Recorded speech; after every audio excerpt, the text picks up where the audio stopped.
Casa Blanca, la Maison Blanche.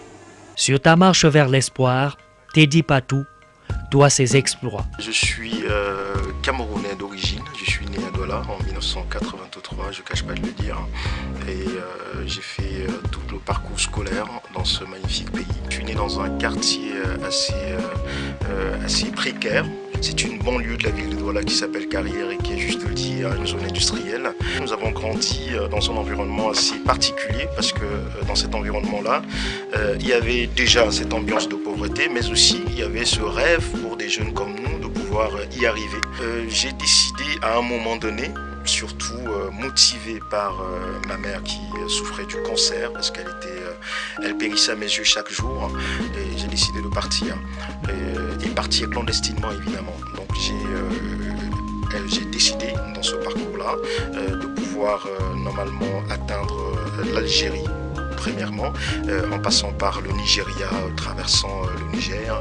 Et si je vous ramène en Algérie directement, c'est parce que c'est en Algérie que ma vie a complètement basculé dans le mauvais sens du terme. La traversée du désert, oui, c'est extrêmement compliqué, c'est extrêmement démoralisant, ça vous flétrit complètement. Mais quand je suis arrivé en Algérie, pour la première fois, j'ai dormi dans des grottes, c'était des montagnes, donc avec des grottes qui se sont formées de façon naturelle. On a essayé d'arranger un petit espace à l'intérieur, nous sommes couchés et on dormait dans ces grottes-là. Voilà, on n'avait pas les moyens d'aller au cybercafé, et même si on avait les moyens, à l'époque en Algérie, il était interdit pour des subsahariens, et surtout pour des personnes à la peau un peu mate, comme la mienne, de pouvoir rentrer dans les cybercafés. Et à un moment donné, je crois, après avoir passé un peu de temps en Algérie, j'ai un pote qui un jour est venu me dire qu'il y a un cybercafé qui accepte les Noirs. C'était ses propos. Nous sommes allés dans ce cybercafé et je me suis rendu compte dans ce cybercafé que ma grande sœur m'avait laissé un message il y a 2 jours, que j'avais perdu ma mère. Ma mère était morte du cancer. Je pense que je leur avais laissé un message une seule fois, et quand je vous parle de partir, ça faisait déjà bientôt 2 années que j'étais parti. Donc quand j'ai eu cette nouvelle, je suis rentré dans cette grotte. Ma mère était un tout petit peu le point central, c'était le point central de ma vie, c'était la personne sur laquelle je pouvais compter, et elle n'était plus là. Je pense que ça aussi, ça a été la motivation, contrairement à ce que les gens pensent, de la continuité de cette route en fait. Donc quand je suis rentré dans cette grotte, je me suis dit qu'il fallait à tout prix que j'y arrive, et là j'ai commencé dans cette grotte à nourrir le rêve de l'Espagne. Et ce rêve de l'Espagne m'a conduit à Marknea tout d'abord, et quand je parle de Marknea, c'est la ville frontière avec le Maroc. Et dans cette ville frontière avec le Maroc, j'étais passionné de radio parce que, comme le disaient certaines personnes, j'avais la voix qu'il fallait. Je pouvais aussi construire 2 ou 3 petites phrases, donc j'ai un pote qui tout le temps m'encourageait à faire de la radio. Donc à Marknea, dans cet espace qui était prévu pour l'irrigation, parce que c'est une zone agricole, il y avait également une grotte, mais cette fois-ci sous terre, où nous dormions. Et mon pote et moi, quand on sortait les matins, on essayait de simuler les émissions radio sur cet espace vide et qui n'avait rien en fait d'une présence humaine. Juste après Marknea, je suis parti, j'ai pu traverser la frontière pour arriver à Oujda. Et avant de passer Marknea, quand même, il y a cet épisode qui est assez important pour moi, c'est que j'ai tout partagé, je dois dire, avec un ami très intime que j'ai rencontré sur cette route, avec qui j'ai fait ce parcours. C'est l'occasion de penser à lui. Et un soir, puisque des convois s'organisaient pour aller à la frontière de Nador et traverser cette frontière pour arriver en Espagne, il a décidé de partir. Moi, je lui ai dit que je ne sentais pas ce voyage, que j'avais plutôt envie de voir ce qui se passait au Maroc, mais lui, il a décidé de partir vers cette barrière. Il est parti vers la barrière, et quelques temps après, on est revenu me dire encore une fois de plus qu'il était mort parce qu'ils avaient engagé des émeutes à la barrière et il y avait une très grosse répression, et apparemment il avait été touché à la tête et il est décédé. Donc à ce moment-là, je me suis rendu compte en fait des risques que je courais sur la route clandestine, et je me suis dit qu'il fallait à tout prix que je retrouve un pays, parce qu'à cette époque aussi, il fallait le dire, le Maroc était dans le Maghreb vu comme étant un pays où le droit de l'homme était assez respecté, où on pouvait trouver une certaine position, où on pouvait rêver aussi de se réaliser. Et à ce moment-là, quand j'ai traversé et que je suis arrivé à Oujda, je suis tombé évidemment sur un Marocain qui s'appelle Youssouf et qui paradoxalement se trouve clandestin en France aujourd'hui et moi régularisé au Maroc.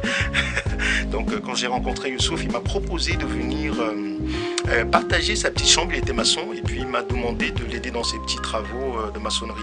Pas que dans ce quartier, il était interdit d'avoir un black, je dois dire comme ça, dans sa chambre. Et je voyais qu'il avait beaucoup de pression. Je sentais que chaque fois que nous rentrions les soirs et quand on devait ressortir le matin, il y avait tous les voisins qui me criaient dessus et bon, lui il me cachait tout ça. Et à un moment donné, j'ai compris de moi-même qu'il était dans beaucoup de difficultés. Donc on parlait de tout. C'était quand même quelqu'un qui avait essayé aussi de réaliser quelques petits trucs au Maroc et que ça n'avait pas marché. Il me parlait de ses rêves d'aventure et moi j'étais en train de lui dire qu'en fait je suis un aventurier, mais je peux lui garantir le fait que ça n'a rien d'intéressant. Donc le chantier où nous étions en train de travailler, j'avais vu le boss un soir et puis j'ai dit au boss que j'avais beaucoup de complications et que je ne pouvais pas continuer de dormir chez mon pote. Est-ce qu'il me permettait de dormir au chantier? Voilà comment il m'avait permis de dormir au chantier. J'ai passé beaucoup de temps dans cet espace et après j'ai décidé de remonter à Rabat. À l'époque, bon, quand on parlait d'un animateur radio à Rabat, il s'agissait de quelque chose d'utopique parce que les gens me disaient qu'il n'y avait pas de blague dans le média, à part un Marocain, à part un Sénégalais pardon, qui s'appelle Bachir Tia, mais quelqu'un qui a beaucoup fait dans le média marocain. Donc moi je me disais qu'est-ce que je devais faire exactement, je me posais la question tout le temps, et comment est-ce que je pouvais faire pour m'intégrer au Maroc. Et c'est comme ça, puisqu'il y avait aussi un pote qui me connaissait au Cameroun et qui savait que je pouvais aligner 2-3 phrases françaises, comme j'ai dit tout à l'heure, qui m'a contacté pour la présentation de Miss Afrique Maroc. Je suis parti pour cette présentation et quand je suis arrivé, j'ai rencontré une jeune Marocaine qui accompagnait sa petite sœur qui est mannequin. Et cette Marocaine m'a expliqué qu'en fait, elle avait évidemment également des rêves de radio, mais qu'elle ne savait pas comment s'y prendre. Et alors on décide à ce moment de créer une émission radio qui s'appelle Café au lait. Et cette émission radio recevait des artistes marocains et des artistes subsahariens. On a essayé de croiser des parcours. Et on avait que 6 dirhams sur nous. Et les 6 dirhams, quand je vous compare 6 dirhams au Cameroun, 1 dirham ça fait 60 francs CFA. Donc si vous essayez un tout petit peu de faire la multiplication, vous voyez avec combien nous avons commencé. Nous sommes allés voir le Centre culturel africain qui à l'époque possédait des micros karaoké. Pour une radio qui s'appelle Culture Mosaïque, dans laquelle j'ai aussi une web radio dans laquelle j'ai aussi bossé pour une matinale. Et on a donc, avec le matériel du Centre culturel africain, commencé à réaliser ces émissions. Et donc c'est pendant qu'on réalisait ces émissions que nous avons été découverts par la Fondation Olé aussi, donc qui a décidé de nous offrir un espace radio.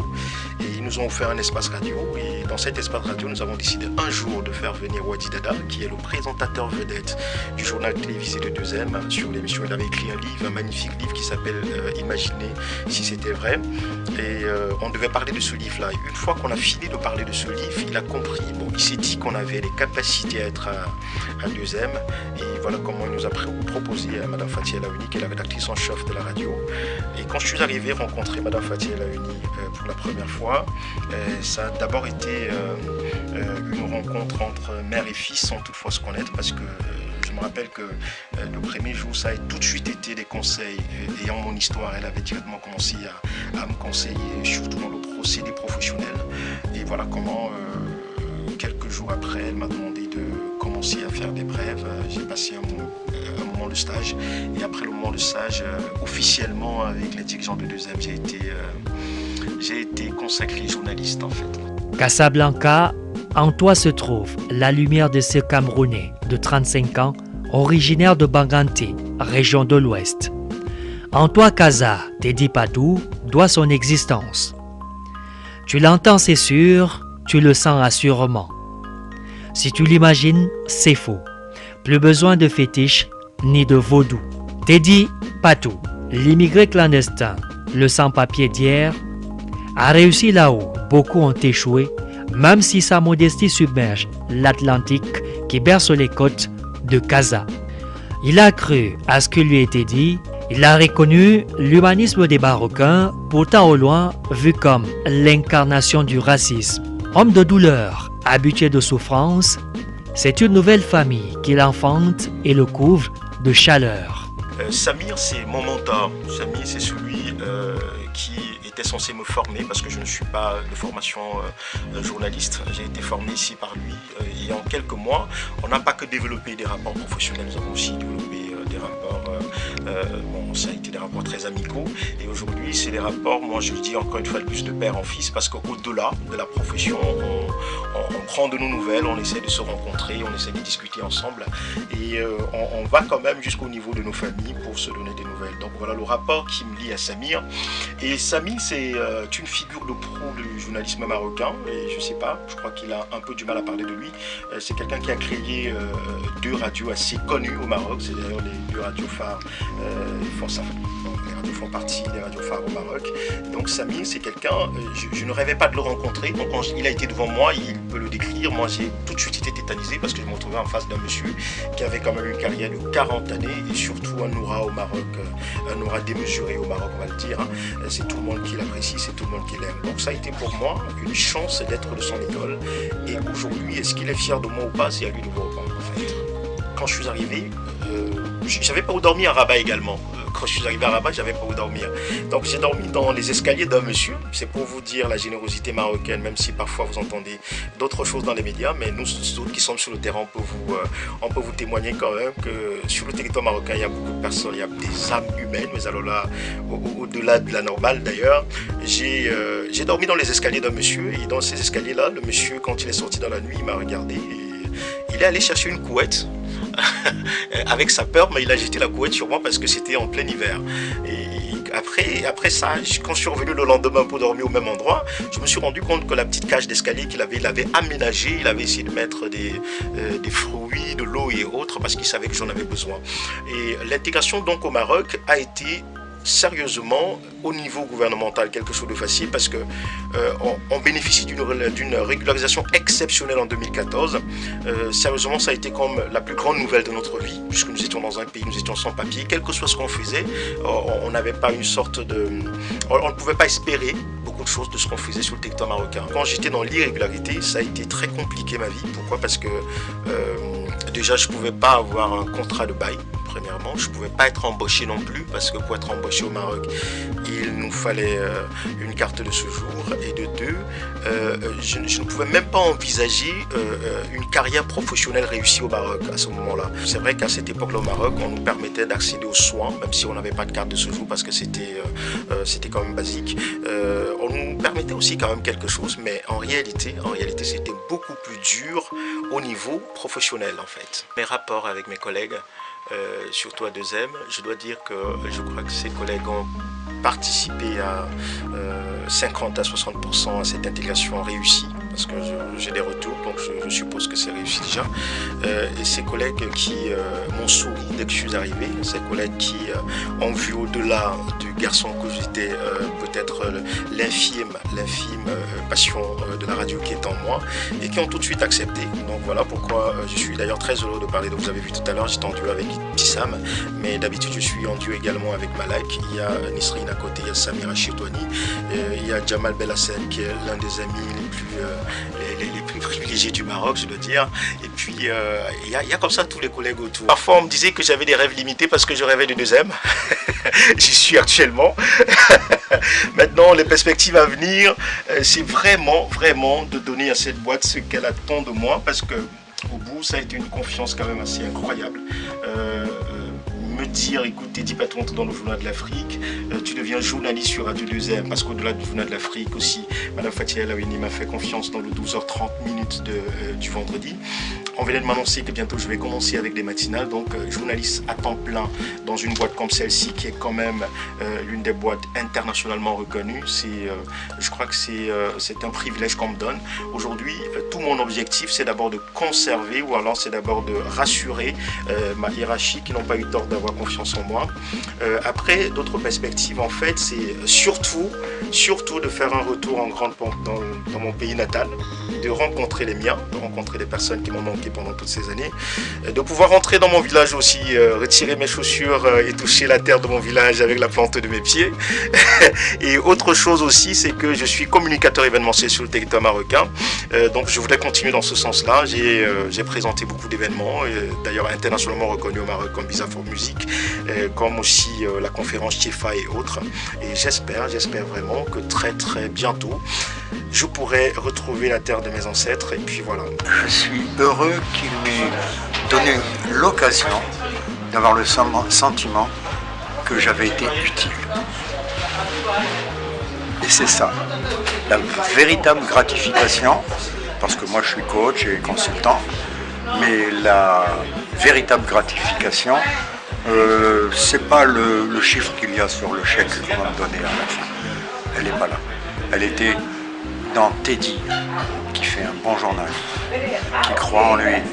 Il a toujours cru en lui, mais qui croit en lui en tant qu'homme de radio.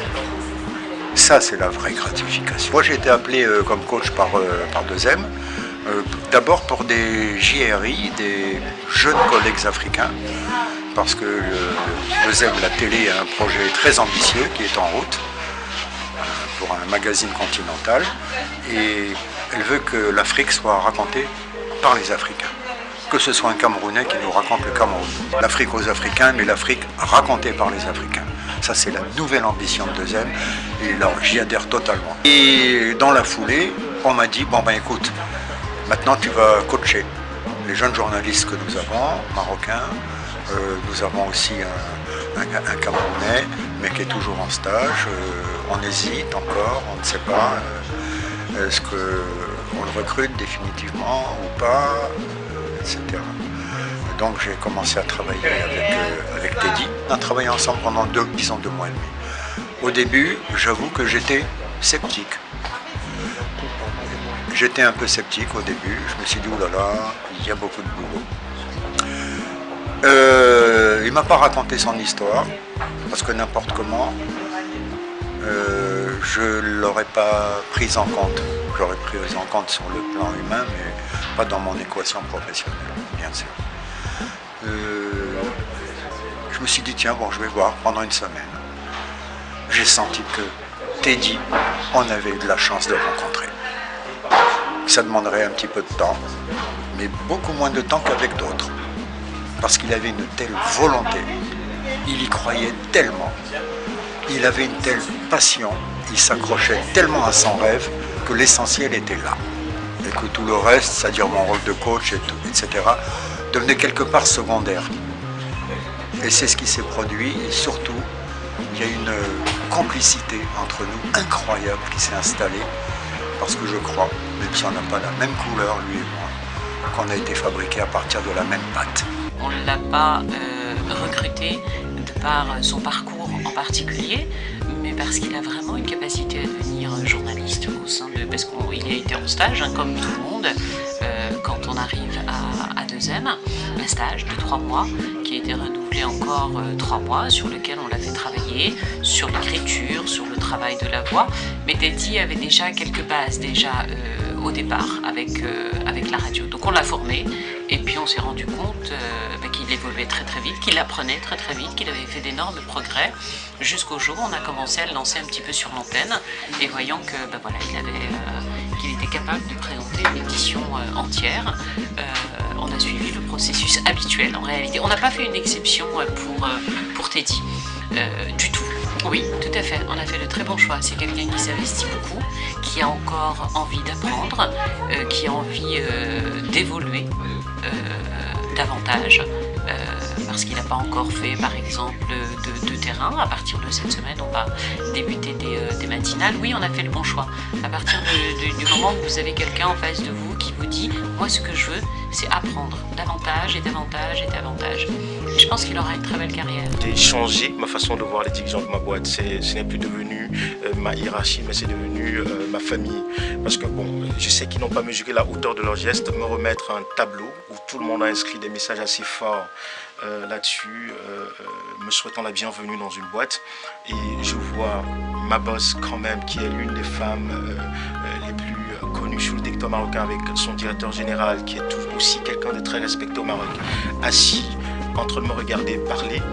Je me suis dit, cette relation elle est humaine avant d'être professionnelle. Donc à un moment donné, le poste que j'ai fait, je disais à ma mère que j'avais très envie de lui raconter des histoires des personnes humaines, parce que pour elle qui a été pendant toute sa vie malade, complètement rongée par le cancer, et qui se retrouvait abandonnée sans moyens pour une chimio, pour aller à l'hôpital, et qu'on devait se battre à trouver 10 000 francs CFA pour aller chez un tradipraticien, quand on pensait à la rate, et pourtant c'était le cancer qui était en train de la dévorer, et qui en soir me disait: le monde je pense que l'humanité a quitté ce monde parce que je trouve qu'il y a des personnes à côté qui peuvent m'aider mais qui n'y arrivent pas. Bon, moi, c'était ça le sens du message. J'étais en train de lui dire non, l'humanité, l'amour n'a pas quitté l'humanité, mais ça existe encore. Je voulais te donner la preuve au Maroc. Et voilà ce qui m'est arrivé. J'ai rencontré des gens bien et des gens qui m'aident à construire ou alors à écrire mon histoire. Teddy Patou, qui a désormais un nom, une beauté, un éclat, déconseille fortement le châtiment qui a conduit à sa paix.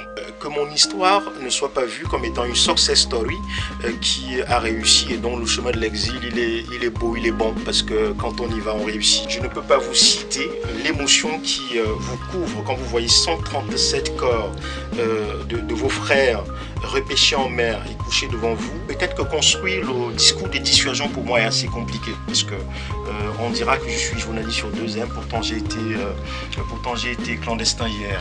Mais je voudrais leur rassurer d'une chose, c'est que franchement ce qui a été vécu je ne le souhaite à personne parce qu'à un moment donné vous vous confondez à un animal.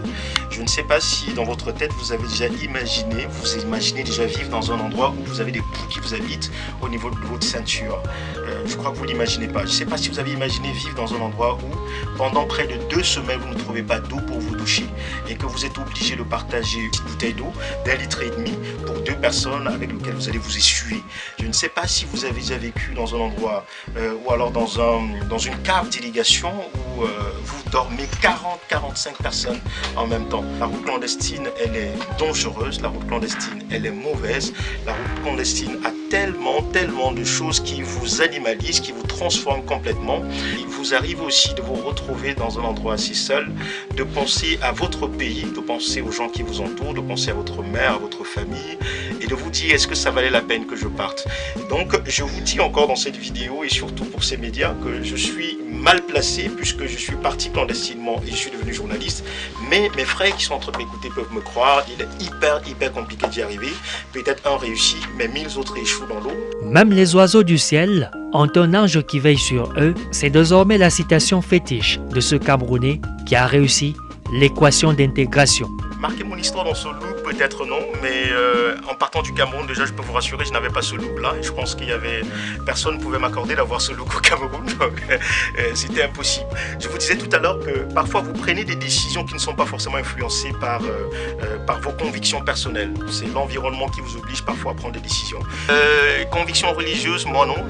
Sérieusement, après à un moment donné, je ne sais pas si je suis croyant ou pas, mais je sais que en fait, à chaque fois, je me confie à un être supérieur et puis je me dis qu'il me guide chaque jour. Dieu veille sur ceux qui osent et surtout, Dieu permet à ceux qui osent d'y arriver, il faut le dire. Casablanca te dit pas tout.